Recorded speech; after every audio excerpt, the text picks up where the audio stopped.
I just had to let you know you're. She a happy baby boo. She a happy baby boo.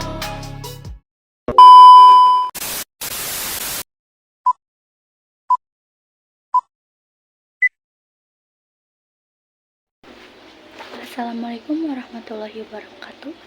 Halo guys, di sini kami dari kelompok 6 ingin mempresentasikan tugas yang berjudul diagram pencar.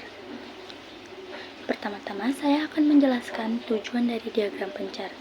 Nah, yang pertama itu ada mengetahui jenis hubungan kolerasi, yang kedua mengidentifikasi jenis hubungan, yang ketiga ada membuktikan sebab akibat, yang keempat ada menganalisis tren data, dan yang terakhir atau yang kelima ada mendeteksi outlier.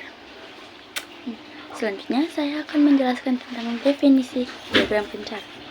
Diagram pencar atau scatter plot adalah diagram yang menunjukkan hubungan antara dua kelompok data yang digambarkan dalam bentuk titik-titik atau points pada bidang koordinat kartesius. Nah, jika titik-titik semakin mendekat, maka hubungan semakin kuat. Sebaliknya, jika titik-titik semakin menyebar, maka hubungan semakin melemah. Segitu saja, selanjutnya akan dilanjutkan oleh Lita. Selanjutnya, ada pun beberapa tujuan dari diagram pencar. Yang pertama, mengetahui ada atau tidaknya hubungan antara dua data. Yang kedua, mengetahui pola bilangan naik turun atau tidak jelas. Dan yang ketiga, membantu menarik kesimpulan sederhana dari data. Di sini saya akan menjelaskan materi dalam variabel diagram pencar. Yang pertama ada variabel independen atau variabel bebas, yaitu definisinya yaitu variabel yang keberadaannya tidak dipengaruhi oleh variabel lain dalam penelitian tersebut. Variabel ini dianggap sebagai penyebab. Lalu ada posisi, selalu diletakkan pada sumbu X atau sumbu mendatar atau horizontal. Sifatnya, variabel yang kita kendalikan atau kita pilih untuk melihat perubahannya. Contohnya seperti durasi waktu belajar, dosis obat, dan suhu udara. Yang kedua ada variabel dependen atau variabel terikat. Definisinya, variabel yang nilainya berubah karena dipengaruhi oleh variabel bebas. Variabel ini adalah akibat atau hasil yang diukur.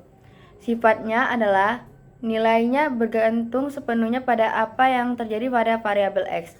Contohnya seperti nilai ujian, tingkat kesembuhan, dan nilai jumlah pada es krim. Visualisasi contohnya yaitu adalah hubungan jam belajar dan nilai ujian. Di sini saya akan memberikan contoh, seorang guru ingin melihat apakah lama belajar atau jam memengaruhi nilai ujian. Lalu di sini variabel bebasnya yaitu X sama dengan jam belajar karena ini yang menentukan. Lalu variabel terikat atau Y karena nilai ujiannya bergantung pada lama belajarnya. Di sini saya telah membuat diagram variabel pencar tentang pengaruh jam belajar terhadap nilai ujian. Di sini saya akan menganalisis gambar yang telah saya tunjukkan tadi. Yang pertama ada sumbu horizontal atau X yang menunjukkan jam belajar semakin ke kanan atau jam belajar semakin tinggi. Yang kedua ada sumbu vertikal atau Y yang menunjukkan nilai ujian semakin ke atas karena nilai semakin bagus. Jadi kesimpulannya, karena titik-titik bergerak naik ke atas, maka terdapat korelasi positif yang artinya semakin lama seseorang belajar, cenderung semakin tinggi nilai ujian yang didapat. Baik, di sini saya akan menjelaskan tentang 3 topik dari materi kelompok kami, yaitu diagram pencar. Saya akan menjelaskan tentang trendline, korelasi, dan interpretasi data bivariat. Pertama-tama, saya akan menjelaskan tentang trendline terlebih dahulu. Trendline atau garis tren adalah garis lurus atau kurva yang ditarik melalui titik-titik data dalam diagram tersebut yang bertujuan untuk menentukan arah, pola, dan kecenderungan umum dalam data tersebut. Trendline juga sering dikenal sebagai garis linier. Trendline juga bertujuan untuk memvisualisasikan data korelasi dalam variabel X dan Y, apakah memiliki korelasi positif, negatif, atau tidak memiliki korelasi sama sekali. Selanjutnya, saya akan menjelaskan tentang korelasi. Korelasi adalah hubungan antara data dalam variabel X dan Y berdasarkan pola titik persebaran di dalam diagram tersebut. Korelasi juga dapat ditentukan berdasarkan trendline dan juga kekuatan persebaran titik di dalam data tersebut. Korelasi memiliki 3 jenis, yaitu korelasi positif, korelasi negatif, dan korelasi dan tidak memiliki korelasi sama sekali.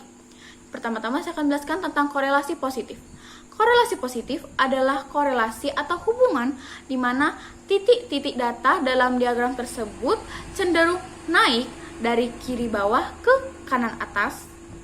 Dan pada korelasi di sini dapat diartikan jika data dalam variabel X meningkat, maka data dalam variabel Y cenderung meningkat. Selanjutnya, saya akan menjelaskan tentang korelasi negatif. Korelasi negatif adalah korelasi atau hubungan di mana titik-titik data dalam diagram tersebut cenderung turun dari kiri atas ke kanan bawah. Dan korelasi di sini dapat diartikan sebagai jika data dalam variabel X itu menurun, maka data dalam variabel Y juga cenderung menurun. Selanjutnya, saya akan menjelaskan tentang hubungan non-linear. Hubungan non-linear terdapat terjadi jika titik-titik data dalam diagram tersebut cenderung membentuk lengkungan, baik itu ke bawah maupun ke atas. Selanjutnya, saya akan menjelaskan tentang interpretasi data bivariat. Interpretasi data bivariat adalah proses menganalisis hubungan pola dan korelasi antara dua variabel kuantitas yang dipasangkan melalui titik-titik pada sumbu koordinat X dan Y. Interpretasi data bivariat bertujuan untuk mengidentifikasi apakah tren data linear atau non-linear, kekuatannya apakah kuat dan lemah, dan juga korelasi hubungannya apakah positif dan negatif. Terdapat poin-poin penting dalam interpretasi data bivariat, yaitu arah korelasi, bentuk hubungan, kekuatan hubungan, dan contoh. Hari ini saya membahas contoh soal dari diagram pencar. Saya memiliki satu contoh, yaitu informasi mengenai banyak pengunjung yang hadir dan omset penjualan buku di beberapa stand. Pameran pada hari pertama disajikan dalam tabel berikut. Langkah-langkahnya yakni: langkah pertama, menentukan variabel bebas atau X dan variabel terikat atau Y. Variabel bebas itu sama dengan X. X itu sama dengan banyak pengunjung pameran. Dan juga ada variabel terikat atau Y atau sama dengan omset penjualan buku. Langkah yang kedua yaitu membuat sumbu mendatar sebagai sumbu X dan sumbu tegak sebagai sumbu Y. Langkah yang 3 sampai 4, membagi skala angka yang memuat seluruh nilai data pada variabel X dan Y. Di sini banyak pengunjung pameran atau orang, yaitu variabel X. Yakni ada beberapa stand, yakni stand A sampai J. Kemudian ada omset penjualan buku, yaitu berapa puluh ribu dari stand A sampai J.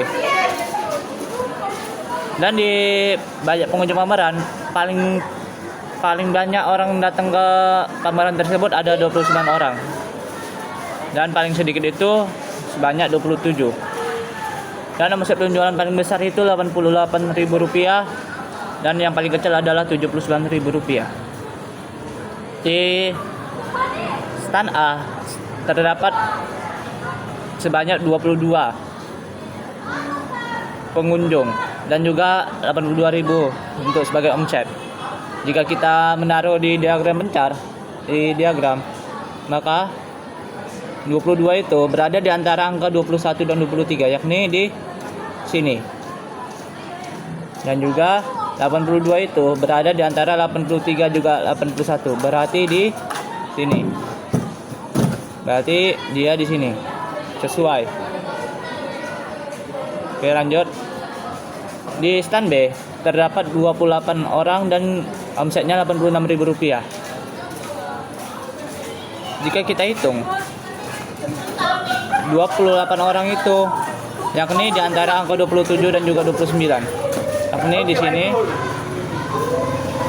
Dan 86 orang itu di sini. Oke. Berarti dia di sini.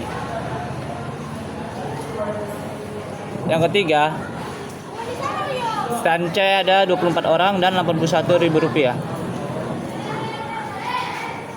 Yakni dia di antara angka 23 dan 65, berarti di tengah-tengah sini. Dan juga 81 itu berada di pas garis sini. Oke. Itu ada stand D itu ada 26 orang dengan omset Rp88.000. Berarti 26 itu berada di tengah-tengah antara 25 dan 27, dan juga omsetnya itu ada 88, yakni 87 dan 89. Berarti di tengah-tengah sini. Kemudian ada stand E, yakni ada 20 orang dan omsetnya sebesar Rp79.000. Pada dia 20, berarti dia di tengah-tengah antara 19 sampai di antara 19 dan 21. Berarti di sini. Dan juga 79 itu berada di pas garis sini. Nah, kemudian ada stand F. Stand F itu ada 27 orang dan omsetnya Rp85.000. 27 itu pas di garis ini, dan omsetnya itu ada Rp85.000. Berarti pas juga di garis ini. Tas. Nah. Oke, lanjut. Kemudian ada di stand G ada 29 pengunjung dan Rp83.000 yang terkumpul dari omset. Jadi, jika kita tulis, dia berada di tengah-tengah sini.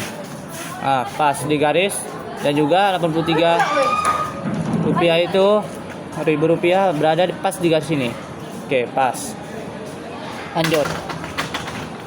Di stand H ada 23 pengunjung dan juga Rp80.000 yang terkumpul. Berarti kalau misalnya 23, berarti dia di garis ini pas 23. Dan juga 80 itu di antara 81 sampai 79. Kenapa di tengah-tengah? Karena 79 kan di garis, 81 juga di garis, di tengah-tengah pasti 80. Kita tarik garis. Lanjut. Itu ada I, yakni sebanyak 25 orang dan sebesar Rp82.000. Jika kita tarik garis, 25 itu berada pas di garis ini dan juga sebesar Rp82.000. Berarti dia di tengah-tengah antara 81 dan 83. Nih. Oke, lanjut. Kemudian ada stand J, yakni dia 29 orang dan juga ada 86 yang terkumpul ada Rp86.000. 29 orang berarti dia di pas di garis 29 dan ada Rp86.000. Berarti dia di tengah-tengah antara 85 sampai 87. Berarti di pas di sini. Oke. Sekarang sudah paham kan apa itu diagram pencar? Satu, Oke. saya ingin menjelaskan cara menentukan tren, korelasi, dan interpretasi data bivariat dari materi diagram pencar.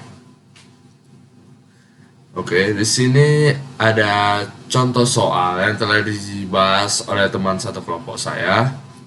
Tugas saya di sini adalah menganalisis dari diagram pencar yang dihasilkan oleh soal ini, menganalisis tren, korelasi, dan interpretasi datanya. Jadi kita bisa berfokus pada diagramnya saja. Setelah kita berfokus pada diagramnya saja, untuk menentukan tren datanya, kita harus bisa mengetahui pola penyebaran datanya. Dengan cara kita ikuti titik-titik koordinatnya ini berbentuk seperti apa. Apakah dia melengkung ataupun mendekati garis lurus. Setelah saya coba ikuti koordinat titik-titik koordinatnya ini dengan cara menarik garis, data dari diagram pencar ini, titik koordinatnya itu membentuk pola mendekati garis lurus. Jadi tren datanya itu linear. Apabila pola penyebaran datanya itu berbentuk kurva ataupun melengkung, maka tren datanya itu non-linear. Oke, selanjutnya untuk menentukan korelasi data, kita harus menentukan arah garisnya. Nah, kita bisa lihat pada diagram pencar ini, arah garisnya itu naik dari sisi kiri ke sisi kanan ini, atau naik dari kiri ke kanan. Nih, arah garisnya itu naik dari kiri ke kanan. Maka korelasi data yang dihasilkan itu positif karena arah garisnya itu naik. Apabila arah garisnya tadi itu turun, maka korelasi datanya itu negatif. Apapun bila diagram pencar ini titik-titik koordinat itu nyebar, maka korelasi datanya itu tidak ada, karena dia tidak bisa ditentukan pola penyebaran datanya itu dengan melihat arah garisnya, karena dia kan kalau dia korelasi datanya tidak ada. Oke, lanjut. Interpretasi data. Untuk interpretasi data itu dimaksud dengan seperti kesimpulannya lah dari diagram pencarnya ini.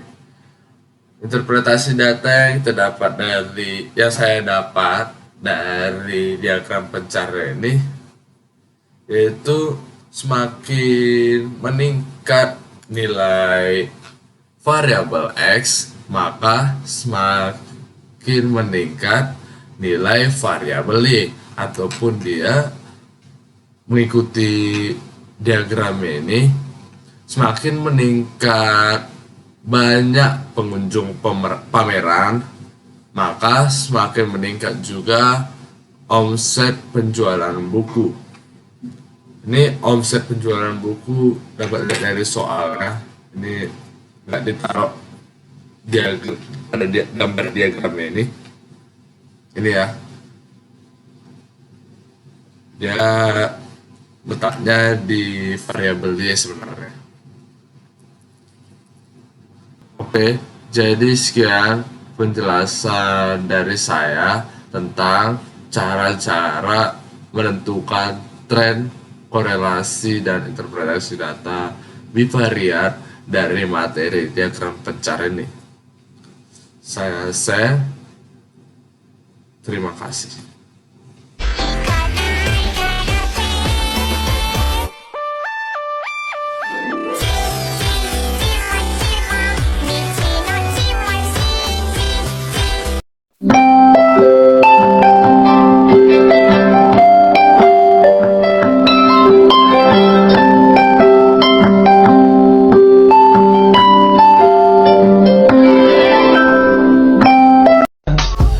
I just had to let you know you're